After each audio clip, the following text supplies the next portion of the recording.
waxaa maanta guud ahaan dalka Kenya laga qabtay dhaarinta 47 barasaab ee hogaamin doona 47 county ee dalka kuwaasi oo ay shacabka Kenyaanka soo doorteen doorashadii dhacday 4 bishan. xafladan dhaarinta barasaabka Garissa County ayaa lagu qabtay fagaaraha Garissa Primary waxa ayna bilaabatay 8 aroornimo ee saaka ama 2 saac iyadoo socotay ilaa iyo 2 duhurnimo ama 8 saac ee maalinimo.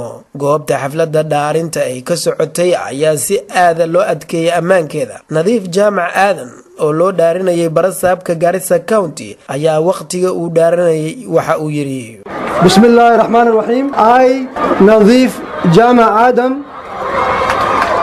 do swear that I shall always truly and diligently serve the people and the Republic of Kenya in the office of the Governor of Garissa County, that I shall diligently discharge my duties and perform my functions in the said office to the best of my judgment, that I shall do justice to all. So help me God. Thank you. sidoo kale xafladda dhaarinta barasaabka Nairobi County ayaa iyaduna waxa lagu qabtay fagaaraha xurriyadda ee loo yaqaan Uhuru Park halkaas oo lagu dhaarinayay barasaabka Nairobi County Dr. Kidero iyo ku-xigeenkiisa Jonathan Muguki.